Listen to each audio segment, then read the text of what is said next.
So hi hello नमस्कार. तर तुम्ही माझ्या मागच्या व्लॉगमध्ये पाहिलं होतं की मी गावाला आले, खूप सारी मजा करते. मजा तर नाही हो, कामच भरपूर करते. गावाला एवढं ऊन आहे की काही सुचतच नाही. सो आज आमच्या घरी एक कार्यक्रम होता. सो त्याच कार्यक्रमाची जरा प्रिपरेशन चालू होती. तुमच्या भाषेत म्हणायला गेलं तर सगळ्यांच्या काही ना काहीतरी गोष्टी चालूच होत्या. आणि गावाला आलो तर मजाही होणारच ना. पहिले पोटोबा केला, मग विठोबा करावा असं म्हटलं. और ये काली मांजर हमको देख देख के छुप रही थी, तो इसका भी जरा शूट लिया.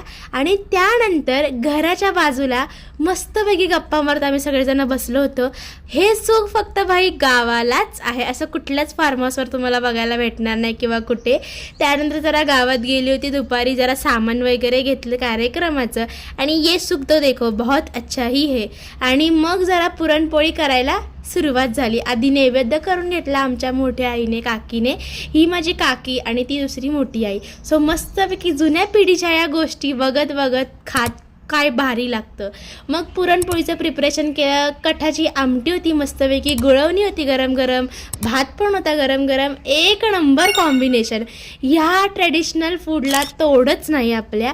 त्यानंतर हे बघा कशी पुरणपोळी बनते, खास तुमच्यासाठी मी हा व्हिडिओ घेतला आहे.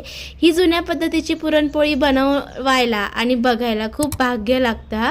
आणि ही पुरणपोळी मी काल खाल्ली, एक नंबर झालती.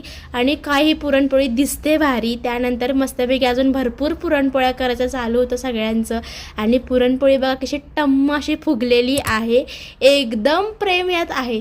तर कसं वाटलं तुम्हाला हे पुरणपोळी वगैरे सगळं, हे मला कमेंटमध्ये सांगा. आणि तुम्ही अशी पुरणपोळी खाल्ली का हे सुद्धा कमेंटमध्ये सांगा. अशा भरपूर पुरणपोळ्या केल्या होत्या घरात. कार्यक्रम पण आमचा झाला. मी काही गोष्टी नंतर तुम्हाला सांगेल, त्यासाठी सबस्क्राईब करून ठेवा. कसा वाटला ब्लॉग हे सुद्धा सांगा. चला बाय. आणि सबस्क्राईबसुद्धा करा, लाईक करा, शेअर करा. बाय.